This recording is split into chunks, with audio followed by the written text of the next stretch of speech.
All right. So the last section we're going to talk about today, real quick section. It's mainly about the N word. And I wrote this, because there is a lot of racial bias on whether people can use the N word or not, and it plays out a lot. So we're just going to talk real quickly about this, and we're going to end this on a really cool Ta-Nehisi quotes video. But Jamie, wrote 4 reasons why white people can't use the N word.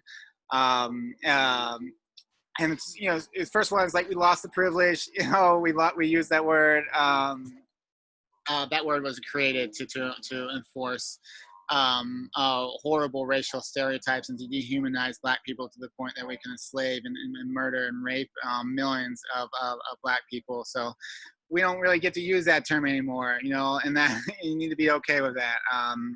And the second point is like, why should we get to say it? Why should we get a say in the conversation about the word? So a lot of times Black, there's kind of like a debate in the Black world about whether to still use the word or not. There was a really great video on like Jay-Z was on Oprah's, and they both kind of captured both sides. Jay-Z was like, we're using the word because it's a way to kind of gain our power and kind of take away the power from different from a word that's caused so much pain. And then Oprah was like, yeah, but she just like, I can't, I think about, that how many people that was the last word they heard before they were lynched, and just like, and so there's like 2 sides. There's a debate on let's never use it or let's, repackage it and build power from it. And that's a legitimate debate. There's legitimate sides, but the reality is this is a Black debate. White people don't get to weigh in on that debate. Again, so don't give your 2 cents on that. Just respect what Black people are saying. Especially and it includes if you have one Black person is like, okay, if you're saying that the whole Black culture. That doesn't give you a free pass. Understand that it's universal that white people should not be using this word. Even if you have a Black friend that gives you permission, don't use it. Not everything should be in balance to us as white folks. So a lot of times, part of white supremacy culture is that we believe everything's we own everything. There's no place we can't go. There's no word we can't say. There's no action we can't do. So we need to understand that that's and part of dismantling white supremacy is dismantling these ideas that we are on the top and we own everything. And the biggest thing is the idea that it's not a double standard. A lot of people say it's a double standard. That I can't use it and Black people can use this word. It's not. It's just a standard. We need to drop this double part. It's not a double standard. It's just a standard of decency. Understanding the history why that word's been used and not perpetuating it by white people continuing to use the word. So I'm going to actually in this class, I believe this is the last slide. I'm going to end this class on Ta-Nehisi Coates giving his 2 cents on the N word.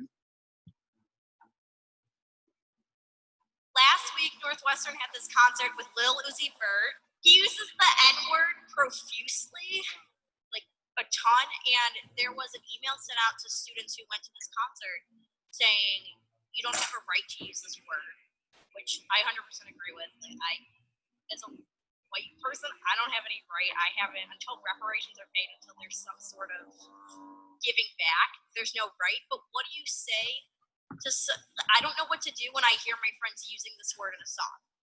I don't know what to do when it's all the time. Words don't have meaning without context, okay?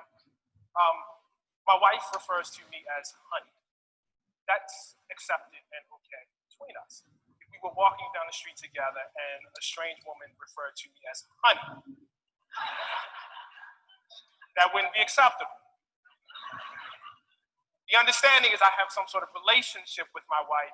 Hopefully I have no relationship with this strange woman.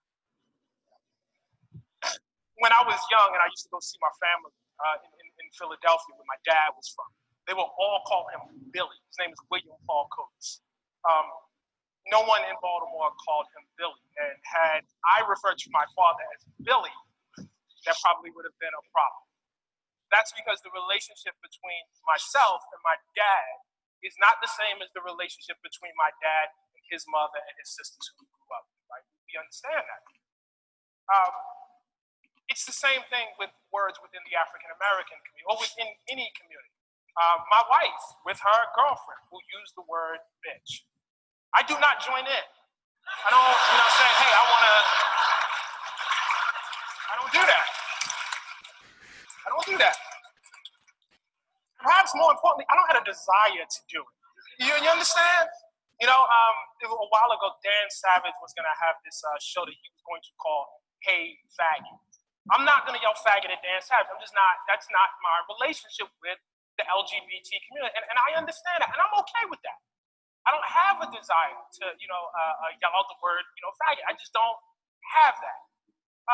The question one must ask, if that's accepted and normal for groups of people, we understand that, it's normal actually for groups to use words that are derogatory in an ironic fashion. Why is there so much hand-wringing when Black people do it?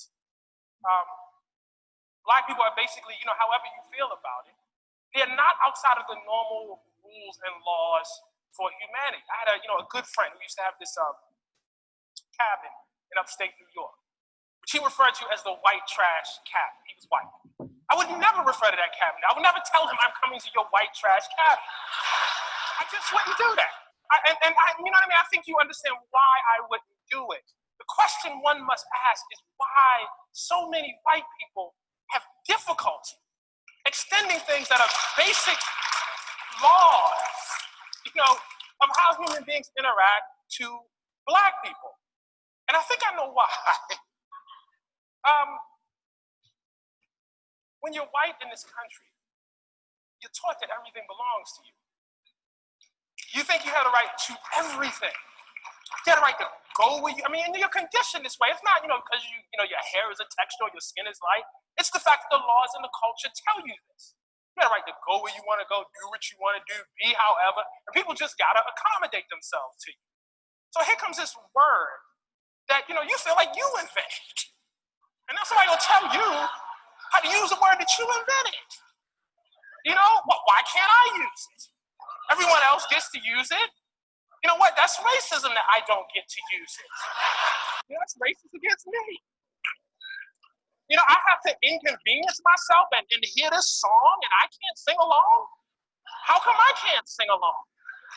You know what I mean?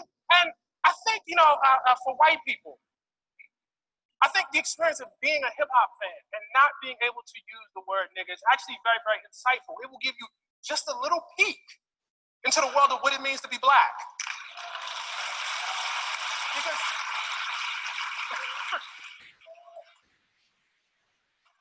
Because to be Black is to walk through the world and watch people doing things that you cannot do, that you can't join in and do, And so I think there's actually a lot to be learned from refraining.